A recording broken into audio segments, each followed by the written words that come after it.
So Sarah Slaughters, identifying an entity's lease population came up several times in the questions that we received from our audience. And, understandably so, this task can seem really intimidating. What advice can you give to entities who just don't know where to start? What are some possible strategies to ensure that they have a complete lease population? Sure. So I think the first thing is obviously set a point person that understands, GASB 87 and 97, so they can really speak intelligently when they're talking to different departments throughout the organization. I mean, I think the other key is, since GASB is expanding the lease definition, is really to reach out within our organization to make sure that we have identified all types of leases. So that would be talking to procurement, talking to your IT department, not only just finance department, and spreading out within the organization to make sure that we've identified all types of leases. The other thing to do is really look at your GL detail and your routine transactions. Are there any monthly invoices that are for the same amount? That might give it a clue to say, let's look in, what is this for? Is there an agreement for this? Going through, expenses as well to see, what is there that's kind of reoccurring, to make sure that you've identified the complete population, because this will be key later on when you think of your audit firm looking at it, to making sure that you did everything that you can to identify your complete lease population. For sure. So Sarah, I that's think like, that's a good point. I think, in the limited exposure I've had with the externals for the GASBs I have supported, I think the two main questions are completeness and accuracy. And so what you talk about is the completeness. So how are you going to answer that inevitable question from your external auditor? That is, how do you know you have everything? And unfortunately, they just won't take your word for it. They'll need to see some documented evidence. And so that's where these tests that Sarah brought up, as far as GL transactions, AP transactions, and then more importantly, those embedded leases, which are, those are an art form in themselves to try and find.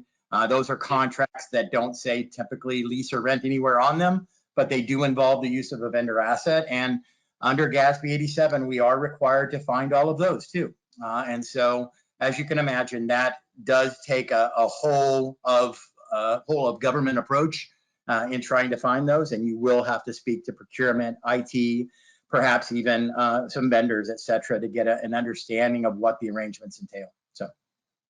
So then, Tim, I guess that's talking about how to identify our lease population initially, but how do you maintain your population? How can entities make sure that a lease is not overlooked going forward?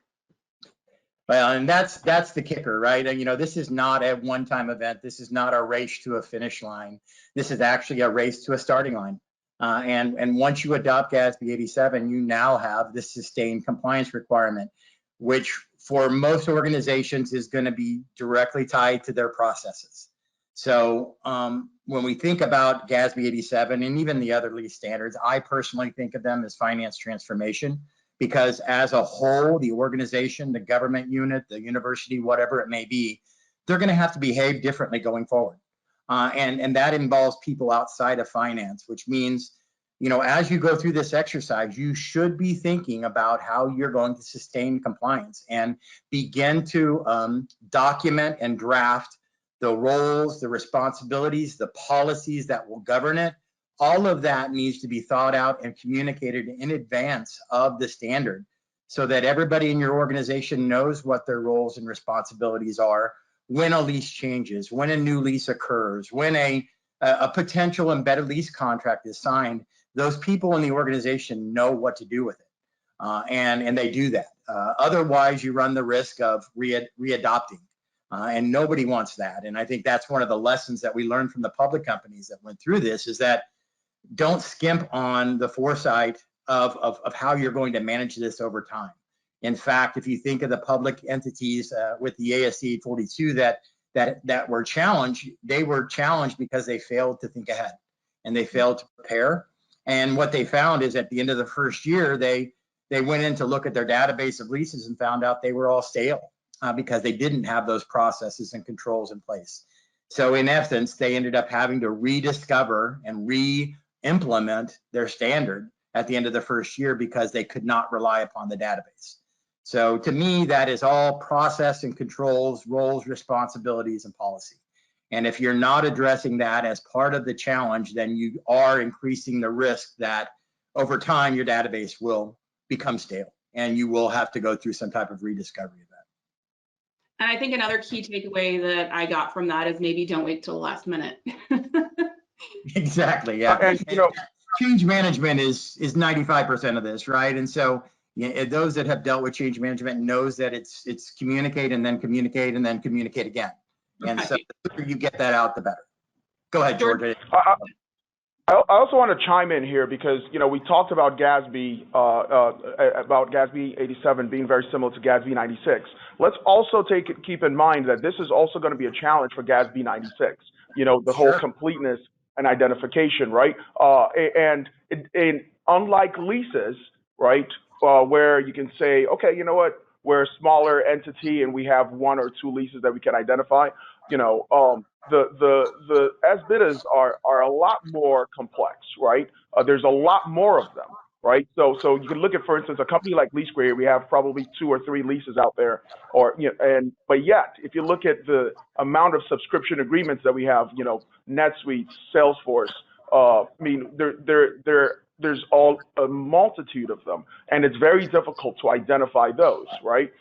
So one of the things that Lease Query is doing here is we're considering creating a plugin, you know, that'll work kind of like LastPass, where we'll identify whenever you sign onto something new, and we'll just keep a record of it and say, okay, you know what, someone signed into Salesforce, so let's make sure that this is included as far as our total tech stack, right? And then evaluated to make sure that we're accounting for it appropriately under SBITA and GASB 96. That's a really cool idea. Yeah, this is something that we tasked our engineering department and we're to do, and so that coming next year when it becomes effective, you know, it's an option that we can give our clients to use to make sure that they can use this tool to determine, okay, we do have completeness. I think that's breaking news, right, George? It is. The engineering department will be very happy with me. You heard it first, folks. Practitioners are happy too, George. All right. So go ahead.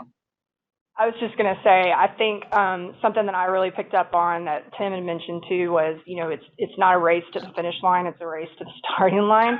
And so we're talking now about how do you develop this new process to make sure that you're identifying all your leases, but something we haven't, you know, aren't necessarily top of mind when you're going through implementation is that, you know, like Tim said, you're going to be doing this accounting and complying with GASB 87 and GASB 96 for ever into the future. And so now you need to be thinking about these changes, contract, you know, terminations, impairments, any of those kind of second day type activities that might come up. And so when you're developing this new process, you really want to make sure that anytime one of these contracts is getting touched by somebody in your organization, that accounting is on board and it's been communicated to them, and you know, everybody's done all of the due diligence to make sure it's being accounted for properly going forward as well. For sure. And I'll add to that, Emily, real briefly. I know we talked about this in our pre-meet, but organizations do have a choice in how they want to actually deploy GASB 87, and that is something that each organization is going to have to think about. And so what I mean by that is that Lease Query is going to be producing journal entries on a monthly basis. It's going to be producing assets and liabilities that can be reconciled on a monthly basis. But a lot of our government organizations choose not to record those entries because it's going to replace the lease expense that's in their operating budget and move it down to depreciation and amortization. And a lot of organizations haven't budgeted that way. And so they're choosing to, you know, operate throughout the year the way that they have now. And then they leverage the platform to provide them a top-down entry that they can book at year end to replace the old accounting with the new accounting.